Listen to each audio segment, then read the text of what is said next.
and I hope you will be happy with the change.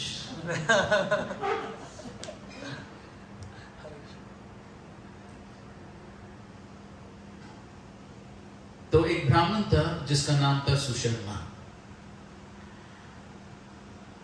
तो कुछ पाप कार्यों के वजह से ये सुशर्मा अगले जीवन में एक बैल बन जाता है, और ये बैल गांव का एक बहुत क्रूर व्यक्ति ने खरीद लिया, जो इस बैल के पीठ पर बहुत सारा वजन डालता था। तो एक दिन ऐसे ही बैल को ओवरलोड कर दिया, तो बेचारा बैल चल नहीं पाया और चलते चलते रास्ते में गिर गया, बेहोश हो गया। बेहोश हो गया तो सारे गांव के लोग इकट्ठा हुए देखने के लिए कि बैल को क्या हो गया है। इतने में बैल की मृत्यु हुई। जब मृत्यु हुई तो फिर गांव के सारे लोग जो इकट्ठा हुए अपने पुण्य कर्म का फल इस बैल को देने लगे, और कुछ लोग कहने लगे कि अगर मैंने मेरे जीवन में कुछ पुण्य किया हो तो इस बैल का कुछ सद्गति हो जाए। इस प्रकार अनेक लोग कहने लगे। उन लोगों में से एक वैश्य भी थी। तो वैश्य ने भी कहा कि अगर मेरे जीवन में मैंने कुछ पुण्य किया हो तो उस पुण्य को मैं इस बैल के लिए अर्पण कर देती हूं। तो बैल तो मर गया, तो बैल का जो आत्मा है वो यमराज के पास चली गई। तो यमराज आप जानते होंगे कि यमराज वो इस पूरे सृष्टि के हम कह सकते हैं मैजिस्ट्रेट हैं। तो यमराज निर्णय लेते हैं कि कौन से जीव को कहां भेजना है।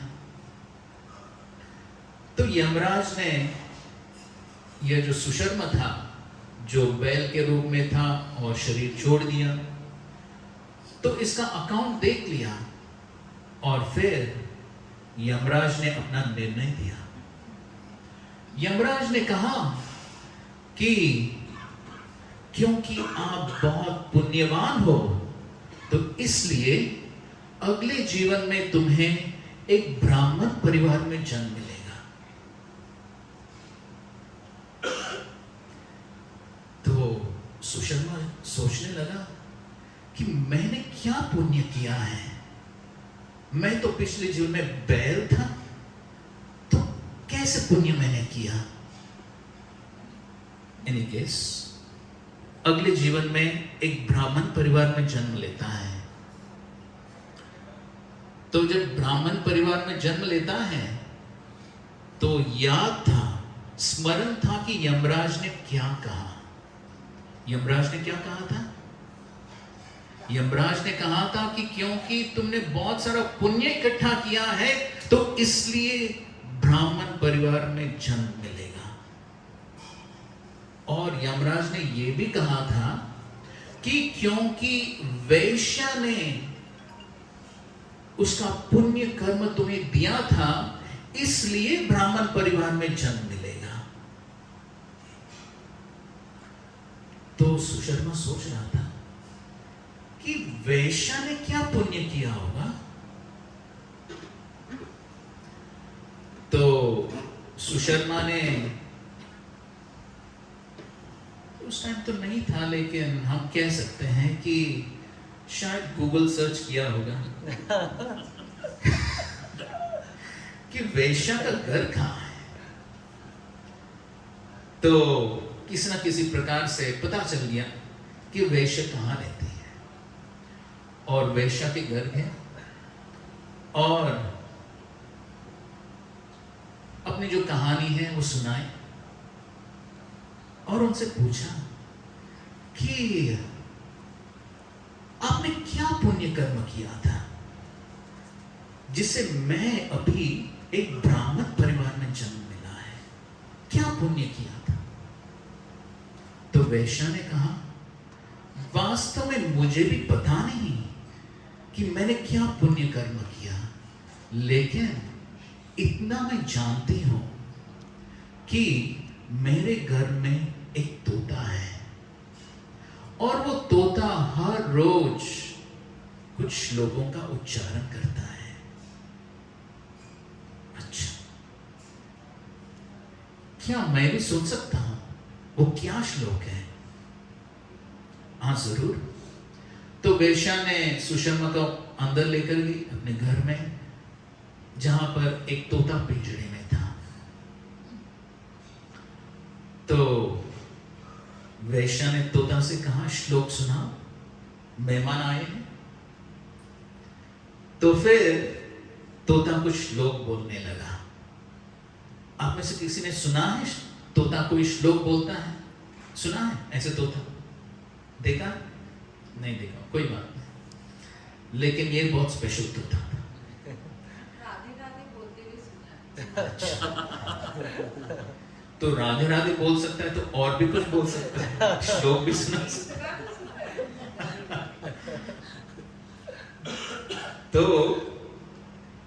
तो ये तोता श्लोक बोलने लगा। और कौन से श्लोक थे? भगवद गीता के पहले अध्याय के श्लोक थे। तो जो ये भगवद गीता पहले अध्याय के जो श्लोक हैं, यह तोता ने किसी ऋषि पुत्रों से सुना था। तो ये तोता जो है पहले किसी ऋषि के घर में था और उस ऋषि ने उसको जंगल में छोड़ दिया।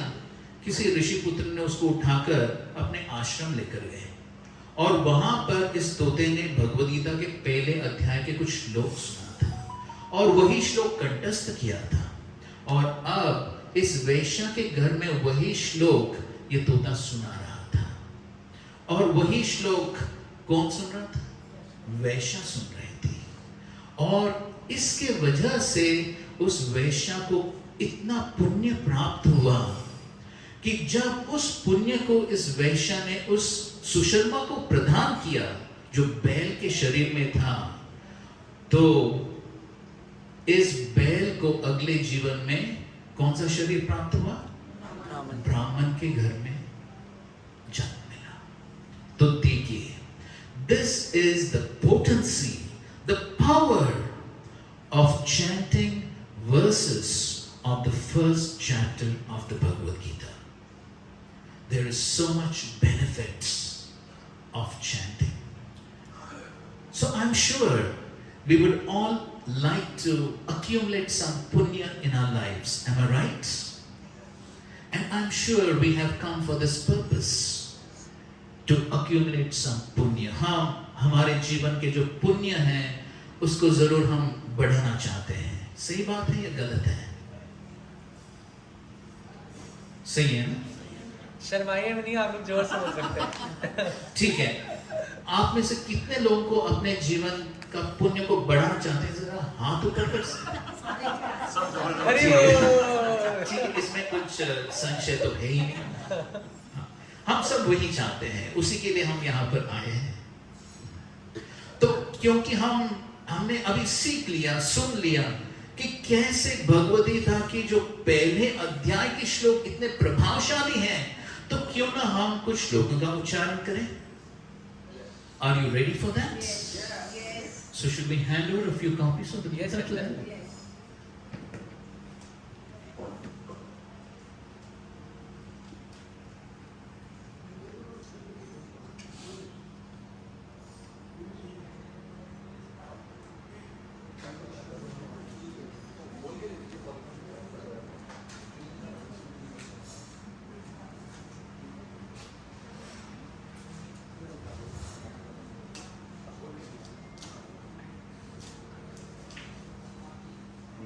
So we will just recite a few verses. And so please open to the first chapter.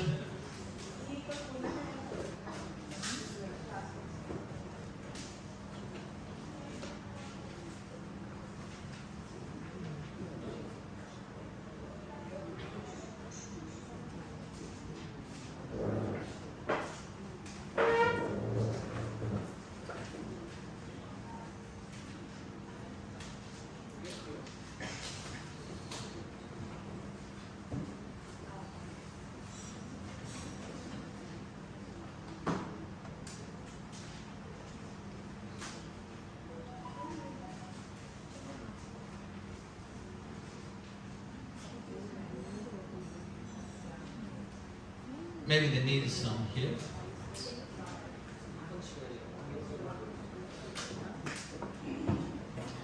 Okay, everyone is able to see the verses, first chapter.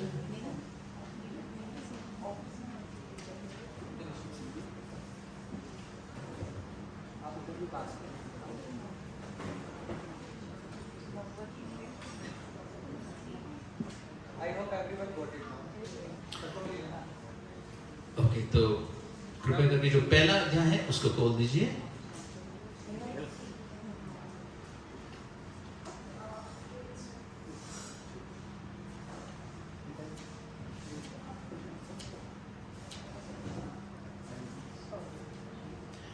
Okay. So chapter 1 entitled Observing the Armies on the Battlefield of Kurukshetra. So first verse. Everyone is on the same page? I have an English edition. I don't know which one do you have. They have the same one. This is page 33. All right. Are you ready? Okay, please repeat after me. Dhritarashtra uvacha Dharmakshetre Kurukshetre Samaveta Yuyutsavaha Mamaka Pandavascheva Kim Akurvata Sanjaya. Dhritarashtra said, O Sanjay, after my sons and the sons of Pandu assembled in the place of pilgrimage at Kurukshetra, desiring to fight, what did they do? I'm just reading the first paragraph of this purport here. Bhagavad Gita is the widely read theistic science summarized in the Gita Mahatmya, the glorification of the Gita.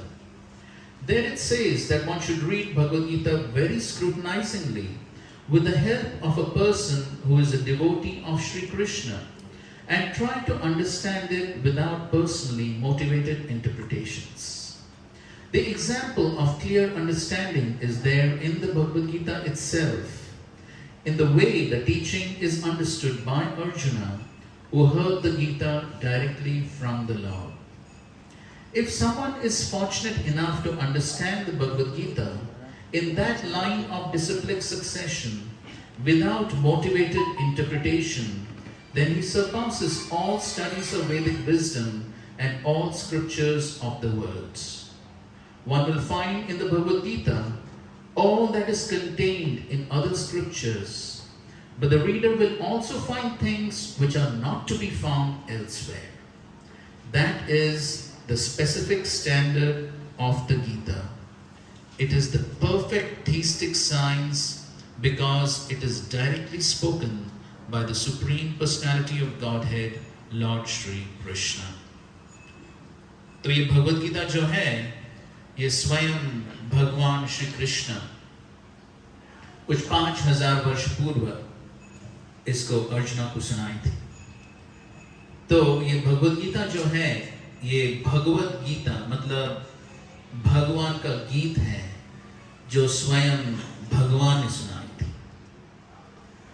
तो इसलिए ये भगवद गीता का हर एक श्लोक हर एक शब्द अत्यंत पवित्र है और इन श्लोकों का उच्चारण करने से जो लाभ हमें प्राप्त होगा, जो पुण्य हमें प्राप्त होगा, इसकी कोई सीमा ही नहीं है. तो इसलिए इन श्लोकों का उच्चारण करना, इन श्लोकों को समझना, ये हमारे जीवन के लिए अत्यंत लाभदायक है.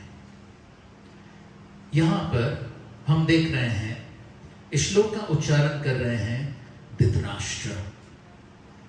तो शायद हम सब लोगों को महाभारत के बारे में कुछ तो पता ही होगा. तो महाभारत वास्तव में ये भारत की ही कहानी है, तो इसलिए जरूर महाभारत के बारे में कुछ तो पता ही होगा. तो धृतराष्ट्र जो थे, धृतराष्ट्र नाम ही सूचित करता है कि वो अपने राष्ट्र से बहुत आसक्त थे. He was very much attached to his kingdom.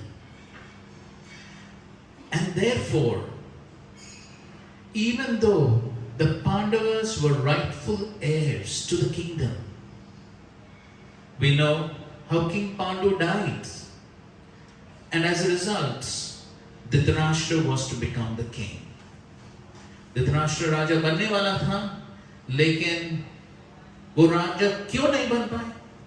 उसका क्या कारण था? अंधे थे. अंधे थे, दोनों दृष्टिकोण से अंधे थे.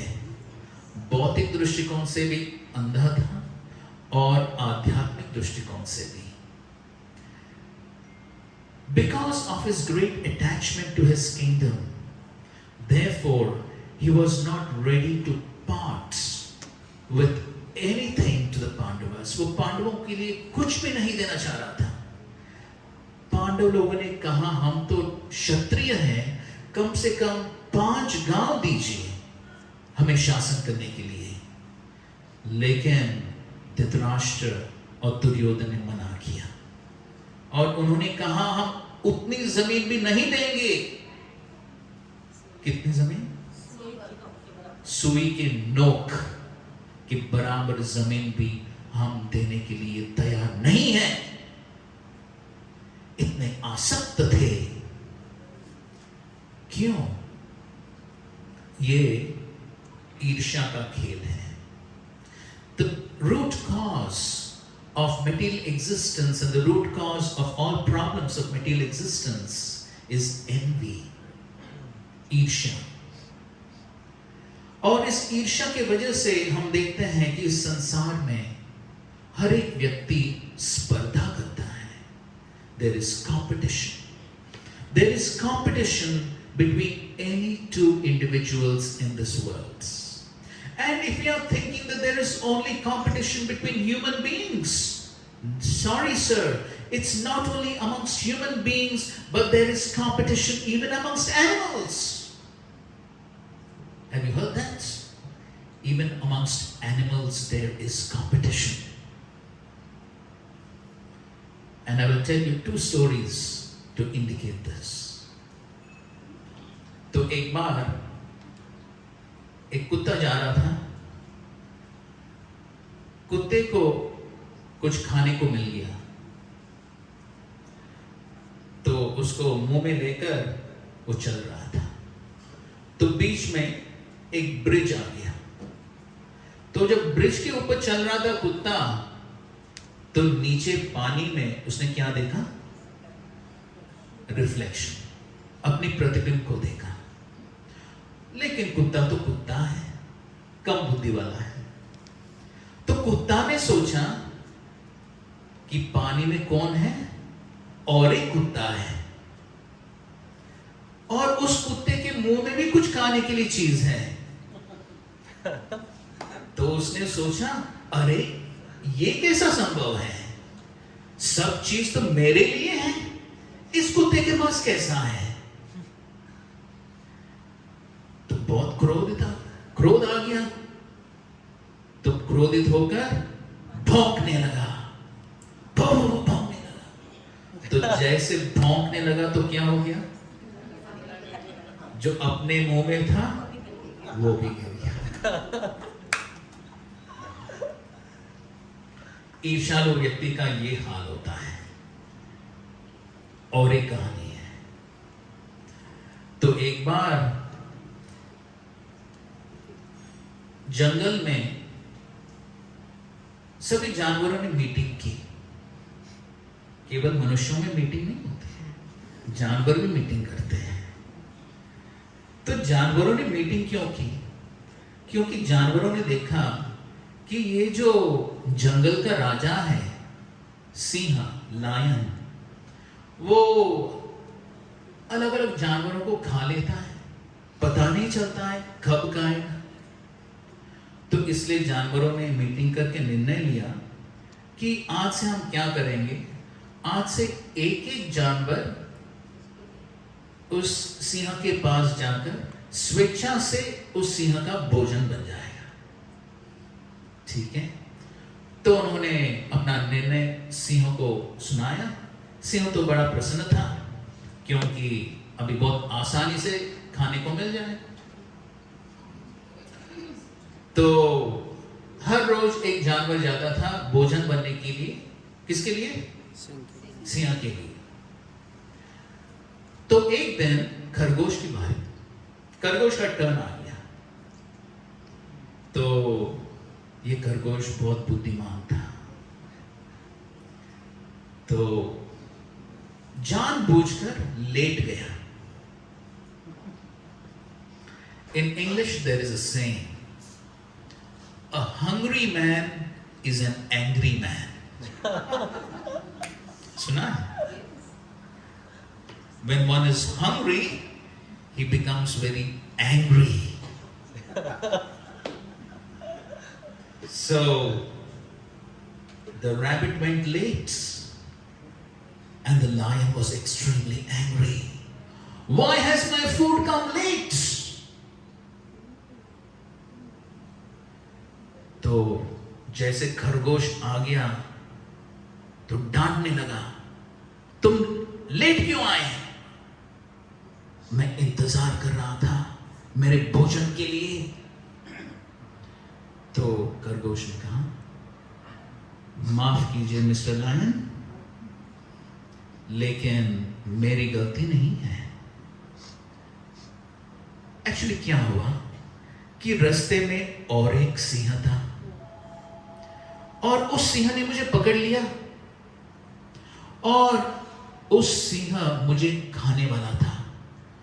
तो मैंने कहा, wait sir, I am not meant for you, I am meant for another mister lion. सो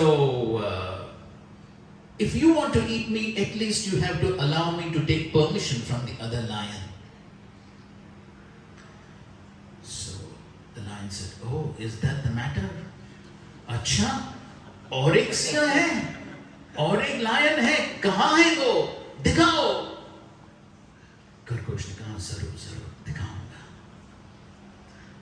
तो खरगोश उस सिंह को लेकर गया, कहाँ? एक कुएं के पास। He took him to a well of water. तो खरगोश ने कहा, देखो, उस कुएं के अंदर वो दूसरा सिंह है जो मुझे खाने वाला था। अच्छा, उस कुएं में और एक सिंह है। आज मैं दिखाता हूं असली सिंह कौन है, असली राजा कौन है, मैं आज दिखाने वाला हूं। तो सिंह है लेकिन फिर भी जानवर है, कम बुद्धि वाला है। तो पानी के अंदर उसने क्या देखा? वही देखा, खुद को ही देख रहा था, लेकिन उसने क्या सोचा? और एक सिंह है।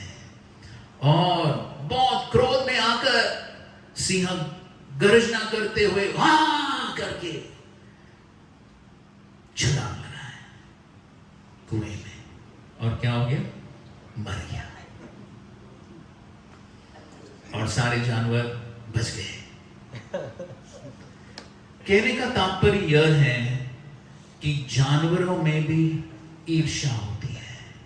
There is envy and competition even in the animal society as it is in the human society.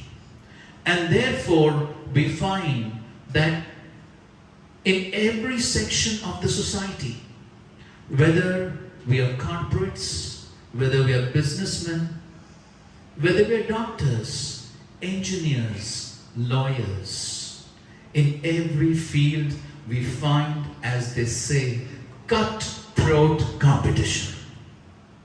Am I right? Cutthroat competition.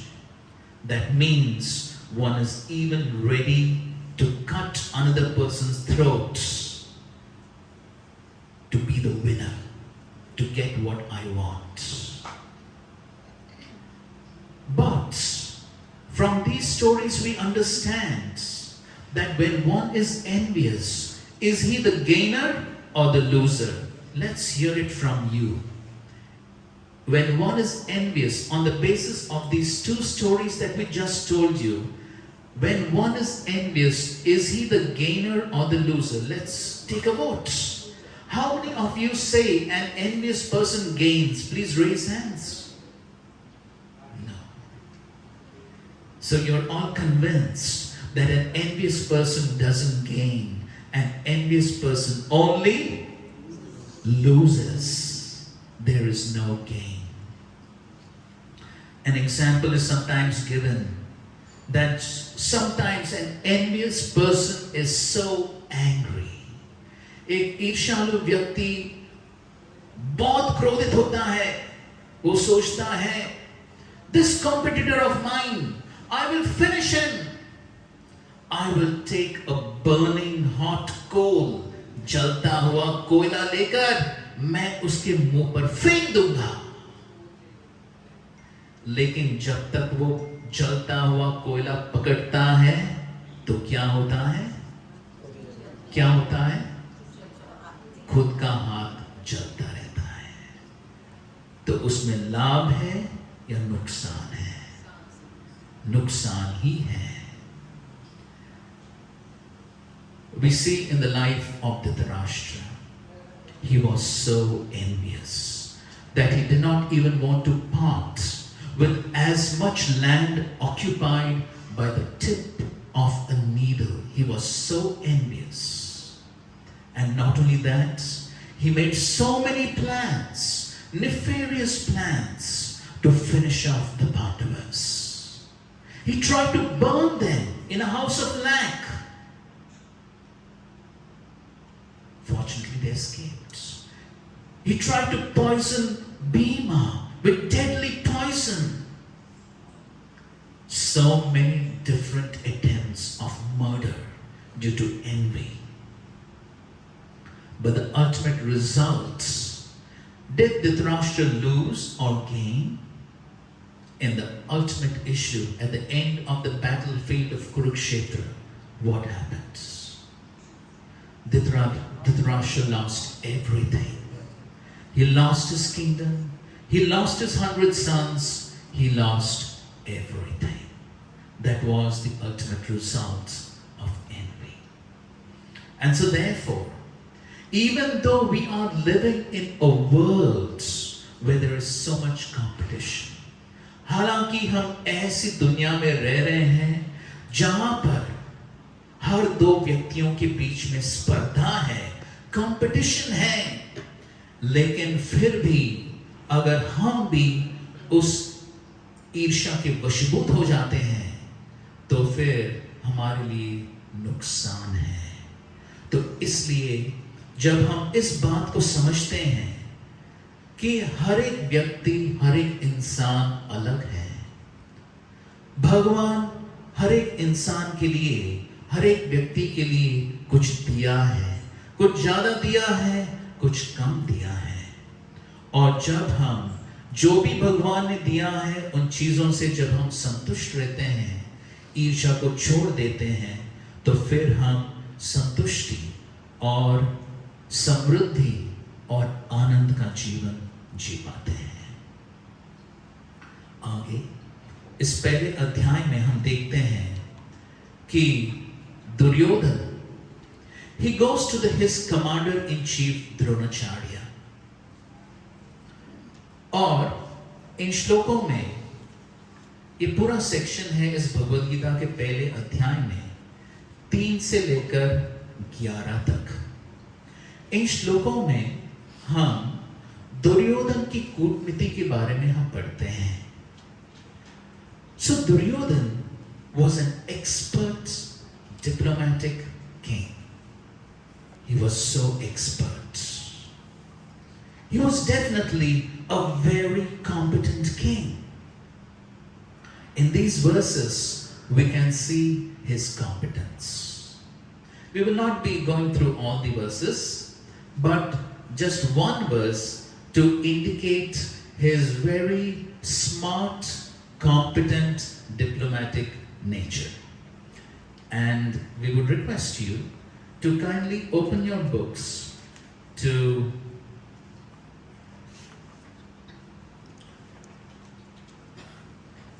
page number 40, verse number 11.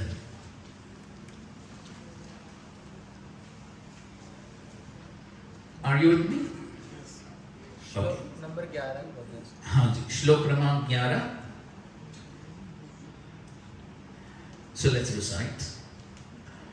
अयनेषु च सर्वेषु अनेषु च सर्वेषु यथा भागम् अवस्थितः यथा भागम् अवस्थितः भीष्मम् एवाभिरक्षन्तु भीष्माभिरक्षन्तु भवन्तः सर्व एव हि. भवन्तः सर्व एव हि. All of you must now give full support to Grandfather Bhishma as you stand at your respective strategic points of entrance into the phalanx of the army. तो यहां पर हम देख रहे हैं कि दुर्योधन पिछले श्लोकों में सबसे पहले जो शत्रु की ओर उनके सैन्य के बारे में वर्णन करते हैं और कहते हैं कि उस सेना में बहुत सारे महारथी हैं. किसकी सेना में? पांडवों की सेना में बहुत सारे महारथी हैं जो अर्जुन और भीम के समान हैं. और फिर वो अपने ही सेना के बारे में बताते हैं और कहते हैं कि हमारी सेना में भी बहुत सारे महारथी हैं. तो दुर्योधन द्रोणाचार्य जो अपनी सेना के कमांडर थे उनको प्रोत्साहित करना चाह रहे थे कि कैसे हमारी सेना जो है वो भी बहुत शक्तिशाली है. केवल पांडवों की सेना नहीं, हमारी सेना भी बहुत शक्तिशाली है, बहुत सारे महारथी हैं. लेकिन फिर दुर्योधन को लगा कि मैं तो महारथियों का गुणगान कर रहा हूं, लेकिन जो सामान्य सैनिक हैं उनको लगेगा अरे ये दुर्योधन तो केवल महारथियों का गुणगान करता है, लगता है हम तो कुछ काम के नहीं हैं. तो इसलिए इस श्लोक में दुर्योधन क्या कर रहा है? वो जो सामान्य सैनिक है उनका भी गुणगान कर रहा है. He is trying to show the importance of even the ordinary soldiers. And he's saying, all of you are very important. आप सब लोग भी बहुत महत्वपूर्ण हैं. क्यों? क्योंकि भीष्मदेव वो तो वृद्ध हैं और हो सकता है कि लड़ाई में वो अपने आप को बचा न पाए. तो इसलिए आप सभी लोगों को भीष्मदेव की सुरक्षा करनी होगी. So you see, this is building up team spirit, correct? He's trying to bring everyone within. He's trying to get the cooperation of all the members. तो वो केवल महारथियों का गुणगान नहीं कर रहे हैं, जितने भी सैनिक हैं सभी का गुणगान कर रहे हैं और ये दिखाना चाह रहे थे कि सभी सैनिक, सभी लोग मेरे लिए अत्यंत महत्वपूर्ण हैं. He's trying to get the cooperation of everyone. He's trying to build the team spirit. तो देखिए दुर्योधन अत्यंत बुद्धिमान. He was extremely shrewd, sharp, diplomatic king. He was expert. He had great competency in his fields. I would like to ask you a question.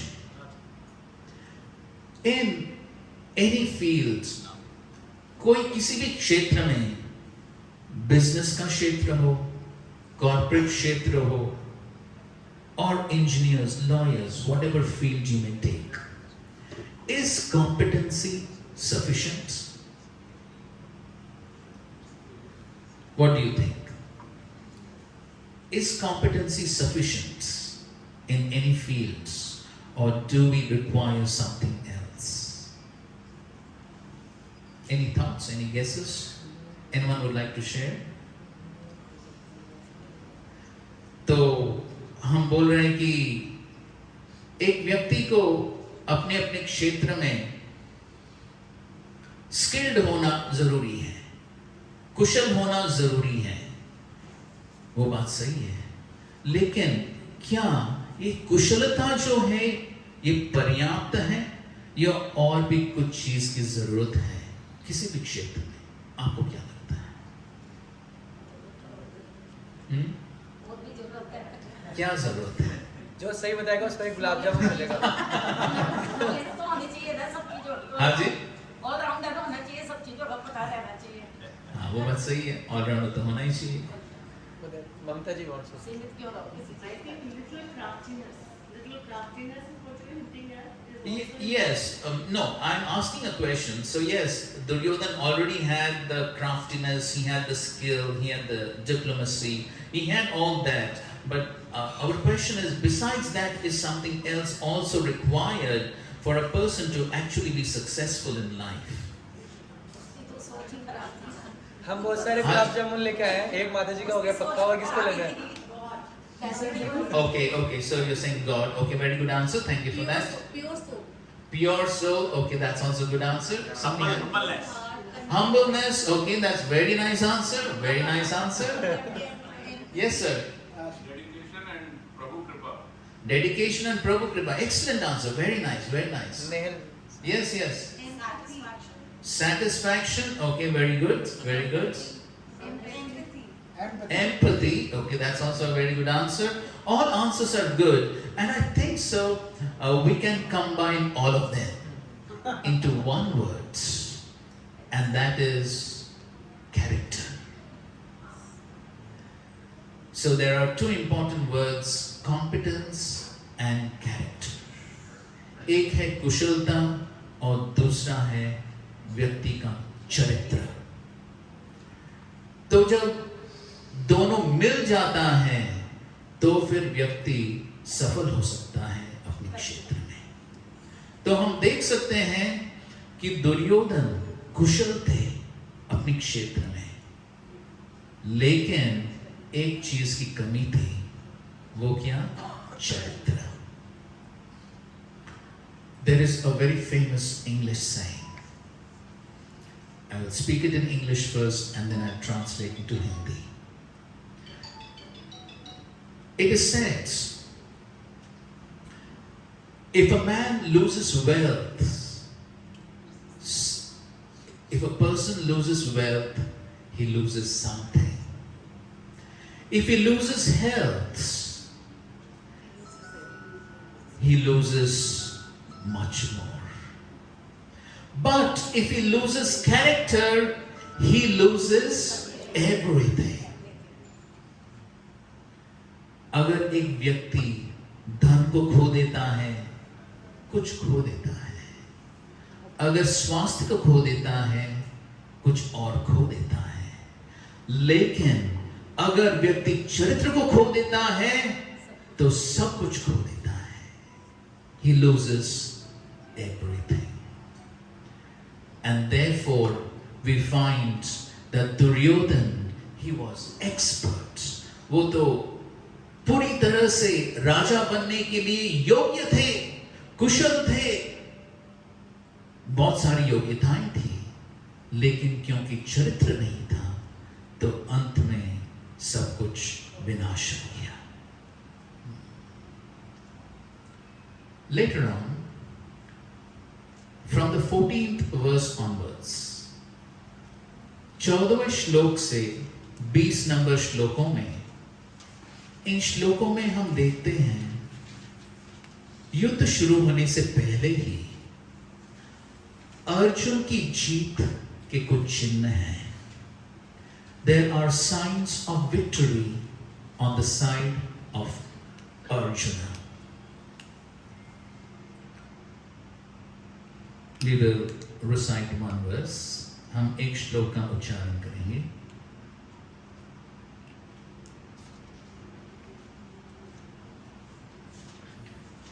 तो 14वें श्लोक का उच्चारण करेंगे, तो कृपया करके 14वें श्लोक को खोलिए. This is page number 42. Okay, everyone is on the same page. Okay, let's recite. Tata shveterhayerukte तत्श्वेतेरयुक्ते महति स्यन्दने स्थितो महति स्यन्दने स्थितो Madhav पाण्डवश्चैव Madhav पाण्डवश्चैव दिव्यौ शङ्खो प्रदद्मतु दिव्यो शङ्खो प्रदधतो. On the other side, both Lord Krishna and Arjuna, stationed on a great chariot drawn by white horses, sounded their transcendental conch shells. तो यहाँ पर हम देख सकते हैं कि अर्जुन के साथ कौन थे? कौन थे? कृष्ण भगवान, जिनको यहाँ पर माधव शब्द से संबोधित किया है. तो माधव का अर्थ है लक्ष्मीपति, the husband of the goddess of fortune. तो इसलिए क्योंकि भगवान श्री कृष्ण अर्जुन के साथ थे, तो इसलिए उनको भगवान का ही आशीर्वाद था उनके साथ. तो यहां पर हम देख रहे हैं, इस श्लोक में बताया गया है कि अर्जुन के पास ये सफेद घोड़े और रथ थे. तो यहां पर बताया गया है श्वेत हये युक्ते महति स्यन्दने. तो रथ और घोड़े जो थे वो भी बहुत स्पेशल थे. क्यों स्पेशल थे? किसको पता है? किसने दिया था? अग्निदेव ने. स्वयं अग्निदेव ने अर्जुन को ये श्वेत घोड़े और रथ को प्रदान किए थे. तो इसलिए अर्जुन के पास महान देवताओं जैसे अग्निदेव के आशीर्वाद और स्वयं भगवान श्री कृष्ण उनके पक्ष में थे. So because Arjuna had the blessings of great souls, Arjun को ऐसे महान व्यक्तियों की आशीर्वाद थे, तो इसलिए वो इस युद्ध में सफल हुए. तो इसलिए बहुत महत्वपूर्ण सिद्धांत है कि अगर हम समझेंगे कि हम अपने बलबूते पर सब कुछ कर पाएंगे, तो फिर बहुत मुश्किल हो सकता है, क्योंकि इस जीवन में हम स्वतंत्र नहीं हैं. हमारे ऊपर ऐसे बहुत सारी शक्तियां हैं जो हमको नियंत्रण करती हैं. हम देखते हैं कि इस दुनिया में हर एक व्यक्ति चाहता है कि मैं धनवान बनूं, मैं अमीर बनूं, मैं यशस्वी बनूं. Everyone is looking for the formula for success. Am I right? सब सफल होना चाहते हैं. क्या ऐसा कोई भी व्यक्ति है जो भगवान के पास जाता है, किसी मंदिर में जाता है और भगवान से प्रार्थना करता है, हे भगवान, इस जीवन में मैं बहुत सफल हो गया हूं, कृपया करके मुझे कुछ नुकसान दे दो. कोई प्रार्थना करता है ऐसे? है ऐसा कोई? नहीं. सब क्या चाहते हैं? सफलता. Everyone wants success. Everyone is looking for success in every field. But that success is not totally dependent on us. That success is also dependent on other factors. ऐसी बहुत सारी शक्तियां हैं जो हमें कंट्रोल करती हैं, और इसलिए हमारा जो सक्सेस जो है वो केवल हमारे हाथों में नहीं है. इस बात को समझना भी अत्यंत जरूरी है. तो यहां पर हम देखते हैं कि अर्जुना के साथ ऐसी बहुत सारी फैक्टर्स थी जो उनके लिए अनुकूल थी. जैसे यहां पर बताया गया कि स्वयं भगवान उनके पक्ष में थे, स्वयं लक्ष्मीपति उनके पक्ष में थे. उतना ही नहीं, और एक महत्वपूर्ण चीज यह है कि अर्जुन भी ऐसे महान आचार्यगण, ऐसे महान योद्धाओं की कृपा की अभिलाषा थे. तो जैसे कि यहां पर यह श्लोक में बताया गया है जो 20 नंबर श्लोक है, इस श्लोक में एक शब्द आता है कपिध्वज। कपिध्वज, कपिध्वज का मतलब है अर्जुन के झंडे पर कौन थे? हनुमान जी, वज्रांग जी, हनुमान जी थे उनके रथ के ऊपर, उस झंडे के ऊपर। तो यहां पर अर्जुन स्वयं उनकी कृपा की अभिलाषा कर रहे थे, उनकी कृपा की याचना कर रहे थे।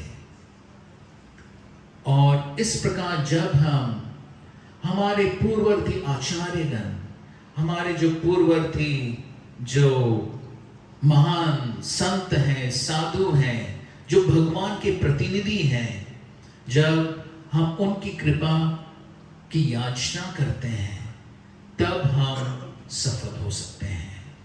केवल उनकी कृपा से ही वो संभव है, क्योंकि उनकी कृपा से ही हमें भगवान का जो आशीर्वाद है वो प्राप्त हो सकती है। So we have to understand this important point that we are not independent in life. We are dependent on the mercy, on the blessings of more powerful personalities than our own self. And when we get their blessings, then we can actually become successful in life. By seeking those blessings, we can attract a power much greater than our own. And that is what helps us in our quest for success. And that's why we find that Arjuna was successful. Arjun इसलिए सफल हुए क्योंकि उनको स्वयं भगवान और हनुमान जी जैसे महान योद्धा, उनकी भी आशीर्वाद थी उनके साइड में।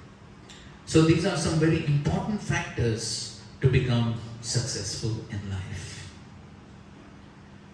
But as we were discussing, एक बहुत महत्वपूर्ण फैक्टर जो अर्जुन के साथ था वो था उनकी चरित्र, his character। तो वो हमें दिखता है अगले श्लोकों में कि जब उन्होंने देखा कि उनके सामने उनके रिश्तेदार थे, उनके गुरुजन थे, तो फिर अर्जुन के हृदय में करुणा आई। He was thinking, how can I fight these people who have helped me so much in life? How can I kill those very teachers who have taught me?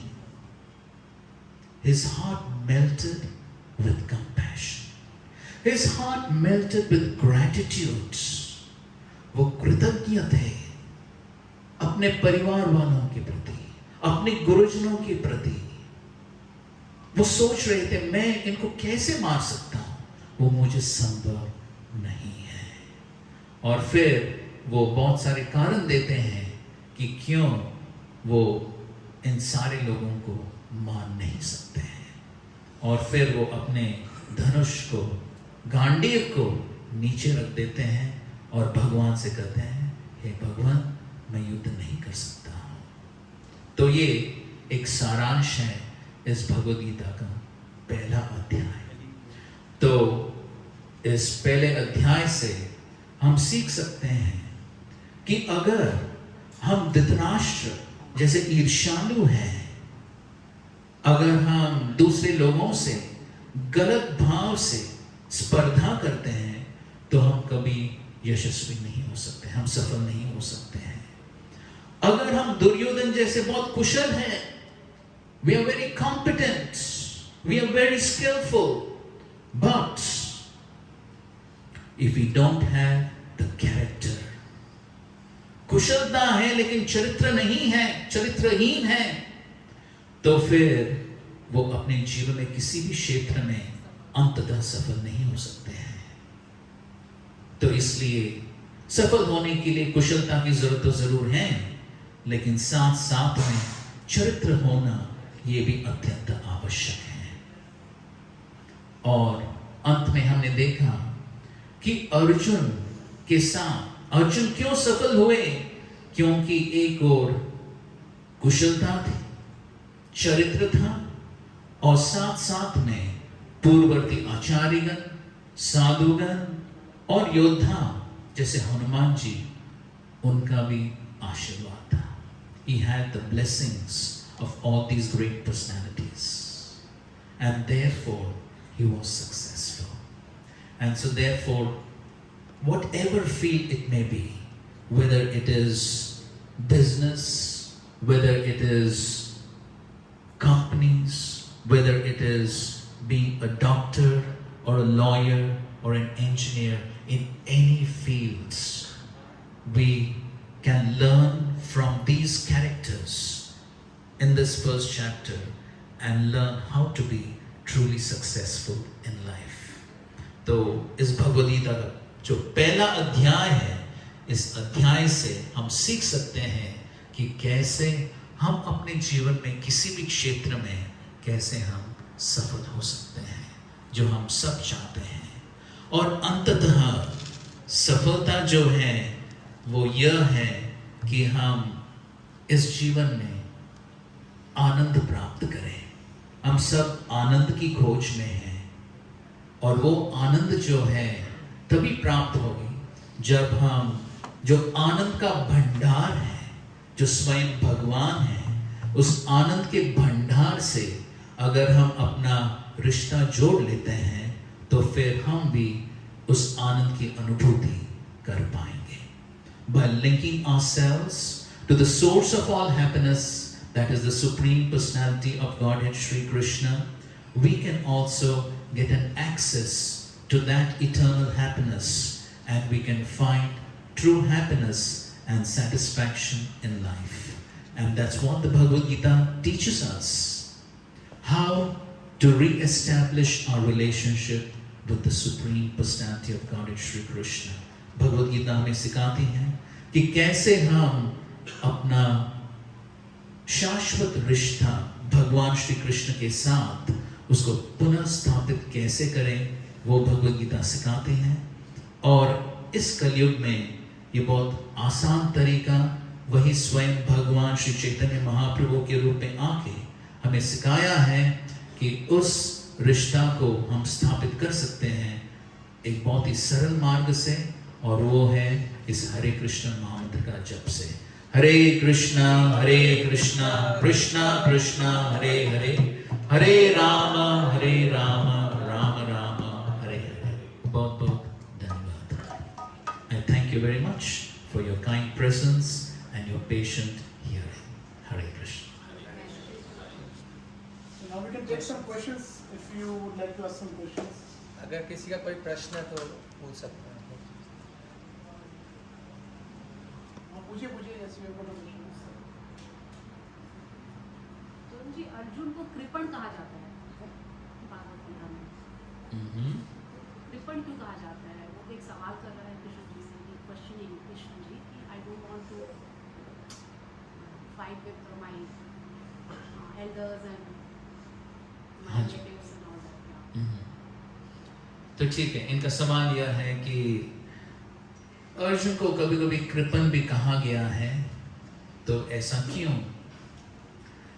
तो कृपण का मतलब क्या है? हाँ, कृपण का मतलब है कंजूस. तो वास्तव में एक व्यक्ति को कंजूस कब कहा जाता है? हम सबको पता ही है. एक व्यक्ति को कंजूस कब कहा जाता है? होते भी खर्चा करता है. हाँ, हम सबको पता ही है.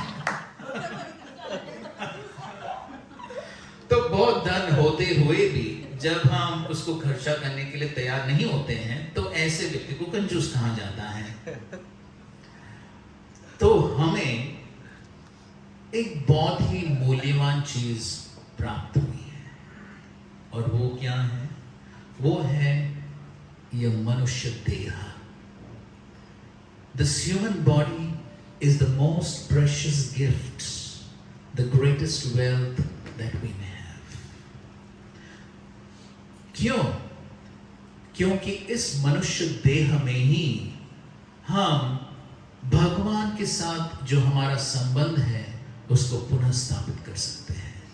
जो जानवर हैं, पशु हैं, क्या वो भगवान के बारे में समझ सकते हैं? नहीं, वो नहीं समझ सकते हैं। केवल इस मनुष्य देह में ही, इस मनुष्य बुद्धि के साथ हम भगवान के बारे में, इस भगवत गीता के ज्ञान को हम समझ सकते हैं। तो ये मनुष्य देह जो है, ये बहुत ही कीमती चीज है, ये बहुत महान धन है। तो यह महान धन होते हुए अगर हम इसका दुरुपयोग करेंगे तो फिर ऐसे व्यक्ति को क्या कहा जाएगा? कंजूस। क्योंकि बहुत महान धन है, लेकिन इस धन का उपयोग कैसे करें अगर व्यक्ति को पता नहीं है, तो फिर ऐसे व्यक्ति को कृपण अर्थात कंजूस कहा जाएगा। तो भगवत गीता में अर्जुन को इसलिए कृपण कहा जाता है क्योंकि शुरुआत में वो भगवान के आदेशों को पालन नहीं कर रहे थे। भगवान कह रहे थे अर्जुन से युद्ध करो, लेकिन अर्जुन कह रहा था नहीं, मैं युद्ध नहीं करना चाहता। तो जब व्यक्ति भगवान के आदेशों को पालन नहीं करता है, भगवान को समझने का प्रयास नहीं करता है, तो फिर वो इस मनुष्य देह का सही उपयोग नहीं कर रहा है। और क्योंकि यह मनुष्य देह जो है, यह अत्यंत मूल्यवान धन है, और अगर हम इस धन का सदुपयोग नहीं करेंगे तो फिर ऐसे व्यक्ति को कंजूस कहा जाता है। Is that all? और किसी का कोई प्रश्न है? Could you please throw some light on good karma and bad karma? Should I speak in English or Hindi? Okay. So what is the meaning of good karma and bad karma? तो देखिए, हम एक साधारण उदाहरण लेंगे। जैसे कि हम यहाँ पर इस स्टेट में हैं, इस राज्य में हैं, और यहाँ पर सरकार है, सरकार के कानून है। तो किस व्यक्ति को एक अच्छा सिटीजन कहेंगे और किस व्यक्ति को एक बुरा सिटीजन करेंगे? Whom will you call a good citizen and whom will you call a bad citizen? Would you mind answering, sir? Yeah, who obey all the rules is a good citizen. Yes. And one who does not obey Right. is a bad citizen. Correct. Correct? Yes. Thank you for that. तो जो इस सरकार के कानून को पालन करता है वो अच्छा नागरिक है, जो नहीं पालन करता है वो बुरा नागरिक या कैदी हम कह सकते हैं, He's criminal. So similarly, जो इस पूरे ब्रह्मांड के लिए भगवान और भगवान के कानून हैं, तो इसलिए जो भगवान के कानून के अनुसार चलता है या जो कार्य भगवान के कानून के अनुसार हो वो अच्छा कर्म है, और अगर भगवान के कानून के खिलाफ है तो वो बुरा कर्म है। Simple understanding. तो जिस प्रकार अगर कोई सरकार के कानून को फॉलो नहीं करता है तो उसका परिणाम क्या होता है? दंडित किया जाता है ना, दंडित किया जाता है। जैसे कि अगर हम यहाँ पर जो ट्रैफिक रूल्स हैं इसको फॉलो नहीं करेंगे तो क्या होता है? हाँ। अगर कोई बिना कोड के अंदर आ जाए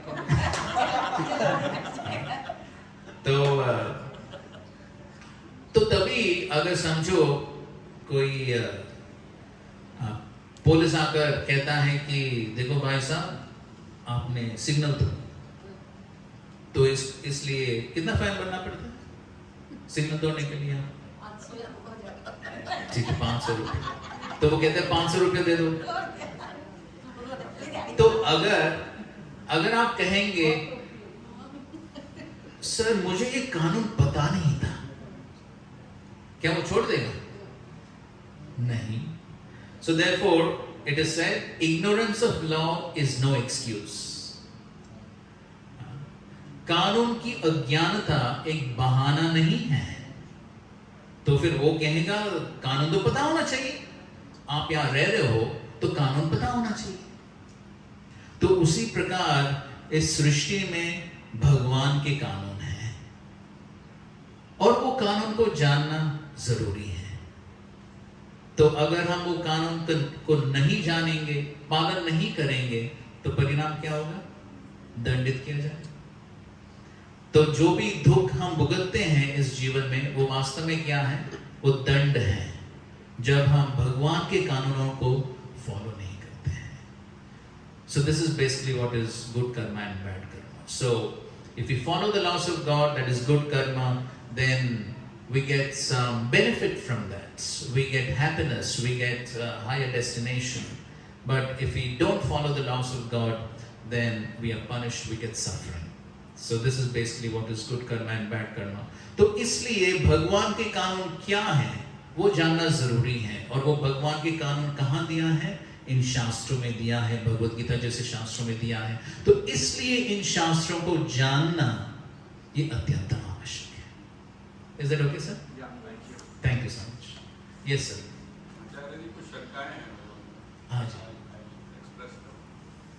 As a Gita is celestial song of the God, of the Lord. Yes. Very good, fantastic treatise, fantastic composition. Everyone can appreciate, everyone can relate to. As a literary piece. Yes. But the moment the disconnect starts, one, of course, what we hear that this is Kali Yuga, and this, if at all any granth is there for Kali Yuga, it is the Gita, Right. right? Right. Now, when you start implementing it, when you read it, you can by heart some shlokas, beautiful. We have all learned moral science in our schools. बहुत अच्छा है. But जब आप उसको imbibe करना शुरू करते हैं, आपके उसमें तो आपने धारण करना शुरू किया, but then it is Kali Yuga. It is, you just said Pratisparda and then the jungle out there. Correct. And you don't have so much time that you see that transformation happening into the other person. Correct. And the, Yes. so immediate reaction. Right. So, उस case में when you start imbibing it, how does one do that? And what is the result and what is the practical way of implementing it in one's whole life? Yes, excellent question. Thank you for that. इस जीवन में किसी भी चीज सीखने के लिए, समझो किसी को इंजीनियरिंग सीखनी है, मेडिकल साइंस सीखनी है, म्यूजिक सीखना है, डांस सीखना है, तो व्यक्ति क्या करता है? क्या केवल मार्केट से किताब खरीद कर कोई इंजीनियर या डॉक्टर बन सकता है? आजकल की दुनिया में संभव है? नहीं। क्या करना पड़ता है? Good. You have perfect, so precise. Thank you for that. Yes. In order to understand, किसी भी चीज को समझने के लिए, किसी भी ग्रंथ को, किसी भी किताब को, किसी भी विज्ञान को, साइंस को समझने के लिए किसी एक्सपर्ट की जरूरत है। और आध्यात्मिक क्षेत्र में भी वही सिद्धांत लागू होता है। तो इसलिए ग्रंथ तो है हमारे पास, भगवत गीता, लेकिन इस ग्रंथ को अपने जीवन में लागू कैसे करना है, इसको समझने के लिए एक गुरु की आवश्यकता है। और इसलिए हम देखते हैं कि अर्जुन भी भ्रमित थे, और इसलिए अर्जुन ने स्वयं भगवान श्री कृष्ण को एक गुरु के रूप में स्वीकार किया और उनसे सीखा। तो ऑफ कोर्स हमारा लेवल तो अर्जुन जैसे नहीं है। तो अर्जुन तो केवल भगवत गीता के श्लोकों को सुनकर समझ लिए, लेकिन जैसे आपने बताया हम तो कलयुग के जीव हैं, हमें तो समझना उतना आसान नहीं है। तो इसलिए भगवान के जो प्रतिनिधि हैं, भगवान के जो रिप्रेजेंटेटिव्स हैं, तो उनके पास जाकर सीखना अनिवार्य है। तो फिर वो आपको एक प्रैक्टिकल गाइडेंस दे सकते हैं कि किस प्रकार इस भगवत गीता का उपदेश को अपने जीवन में लागू किया जा सकता है। I am giving you just you can say the a hint at what is the process in order to understand the practical application of the Gita. And so therefore one needs a guide basically in order to understand it. Does it help? Thank you so much. Madam, you had a question. You had a question, right? Yeah, so my question is, what is there? I think, in my opinion, there is a fine line between jealousy and looking up to someone. So you look up to someone to become like them, or you want to replicate their success. Right. But I think there's a fine line between being envious, going off of what you were telling us, Right. and looking up and actually aspiring to be like someone. Yes. So how do you balance that approach, and how do you look at someone and just stop at the looking up part and not surpass that line of being jealous? Good question. तो इनका प्रश्न यह है कि कभी-कभी हम किसी यशस्वी व्यक्ति को देखकर हम उनके जैसे बनना चाहते हैं, लेकिन साथ में हम स्पर्धा भी कर सकते हैं, हम ईर्ष्यालु भी बन सकते हैं। तो इन दोनों चीजों में अंतर हम कैसे देख सकते हैं? तो किसी और व्यक्ति के जैसे बनना या उनसे इंस्पिरेशन लेना, प्रेरणा लेना, वो ठीक है। हम प्रेरणा ले सकते हैं। कोई व्यक्ति बहुत सफल है किसी क्षेत्र में, तो हम उनसे टिप्स ले सकते हैं, हम गाइडेंस ले सकते हैं, और फिर हम उनके जैसे बनने का प्रयास कर सकते हैं। उसमें कोई गलती नहीं है। लेकिन जब हम ईर्ष्यालु होते हैं तो फिर क्या करते हैं? हम उस व्यक्ति की सफलता को सहन नहीं कर सकते हैं। We think, why in the world is this person successful? I should be the successful person. It is said we should celebrate others' successes. अगर कोई दूसरा व्यक्ति सफल है तो हमें खुशी होनी चाहिए कि यह व्यक्ति भगवान की कृपा से या उनके प्रयास से वो सफल हुए हैं। हम उस व्यक्ति से हम कुछ सीख सकते हैं, ये एक सही भावना है। लेकिन अगर हम सोचेंगे ये व्यक्ति सफल क्यों है, मैं उसको नीचे गिरा दूंगा, ये क्या है फिर? ईर्ष्या। ये ईर्ष्या है। तो अगर हम इस प्रकार ईर्ष्यालु बनते हैं और मन और हृदय जलता है ईर्ष्या से, नुकसान किसको होगा? खुद को ही नुकसान होगा। So therefore, taking inspiration from another person and trying to emulate them or trying to understand how they have been successful, that is fine. But in the process, if we become envious and try to pull down the other person, then we will end up as losers. I hope that answers the question. Thank you. और किसी का कोई प्रश्न है? मेरा भी एक प्रश्न है। तो जी कई बार माइंड में ये क्वेश्चन आता है मेरे कि इतनी सारी बुक्स हैं पढ़ने के लिए कि why should I read Bhagavad Gita, and over than that, like भगवान गीता में बताते हैं कि कर्मण्येवाधिकारस्य मा फलेषु कदाचन, कर्म करो फल की इच्छा मत करो। तो कर्म तो मैं कर ही रहा हूँ। आज तक मेरे ऊपर मैंने किसी बंदे का भी कभी बुरा नहीं चाहा, कभी हमने किसी का गलत नहीं सोचा, कभी किसी से हमने लड़ाई नहीं की, मैं एनवियस भी नहीं हूँ। और लॉ ऑफ गवर्नमेंट आप बता रहे थे अभी, मैंने आज तक रेड लाइट भी क्रॉस नहीं की कभी, और कभी कोई गलत काम नहीं किया, और मेरे ऊपर 1 रुपये का भी लोन नहीं है। तो भगवान जो बता रहे हैं वो तो मैं प्रैक्टिकली कर रहा हूँ, ये तो थ्योरी है जो आप पढ़ा रहे हो। और आप बोल रहे हो कि गीता पढ़नी चाहिए, तो थ्योरी है ना, and there are better things to do in life, so why should I like devote my time to read Bhagavad Gita? अच्छा प्रश्न। ठीक है प्रश्न। तो कोई इस प्रकार सोच सकता है कि पढ़ने की क्या आवश्यकता है, मैं तो सब सही कर रहा हूं, शायद।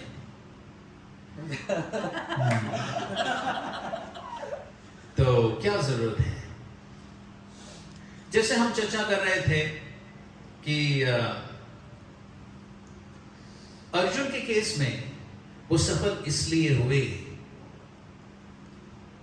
क्योंकि ऐसा नहीं कि केवल उनके पास चरित्र था या वो सब अच्छे कर्म कर रहे थे, उतना ही नहीं, लेकिन भगवान और महान आचार्यगण, महान भक्तगण उनकी कृपा थी। तो ये जानना जरूरी है कि जीवन में सब कुछ हमारे हाथों पर निर्भर नहीं है। तो क्योंकि भगवान इस सृष्टि के नियंत्रक हैं, वो ईश्वर हैं, सब कुछ कंट्रोल कर रहे हैं, तो मैं कर्म कर सकता हूं, लेकिन उस कर्म का जो फल है देने वाला कौन है? अगर हर एक व्यक्ति प्रयास करके सफल हो सकता है, अगर व्यक्ति प्रयास करके धनी हो सकता है, तो फिर हर एक व्यक्ति तो प्रयास कर ही रहा है, तो फिर हर एक व्यक्ति धनवान क्यों नहीं बनता? इसका मतलब यह है कि कोई और नियंत्रक है, कोई और कंट्रोलर है जो निर्धारित करता है कि किसको कितना मिलने वाला है। Therefore, we have to accept the hand of the Lord within our lives. We have to accept the fact that everything is not dependent on me. तो इसलिए मैं सब कुछ अच्छा कर्म कर सकता हूं, चरित्र भी अच्छा हो सकता है, सब कुछ अच्छा हो सकता है, लेकिन अगर भगवान और महान संतों की कृपा नहीं होगी तो शायद सफलता प्राप्त नहीं भी हो सकता है। तो इसलिए भगवत गीता में भगवान ये सारी चीजों को समझाते हैं कि कैसे हम भगवान के ऊपर निर्भर रह सकते हैं, भगवान के साथ हमारा जो संबंध है उसको कैसे स्थापित कर सकते हैं। ये सारी बातें जो हैं एक बहुत प्रैक्टिकल रूप से भगवान इस भगवत गीता में समझा रहे हैं। तो भगवत गीता हर एक व्यक्ति के लिए अत्यंत महत्वपूर्ण है, हर एक व्यक्ति के लिए लागू होता है और बहुत ही प्रैक्टिकल है। आज तो केवल शुरुआत ही है, तो आगे तो बहुत कुछ आने वाला है और उन सेशंस में आपके सारे प्रश्नों का उत्तर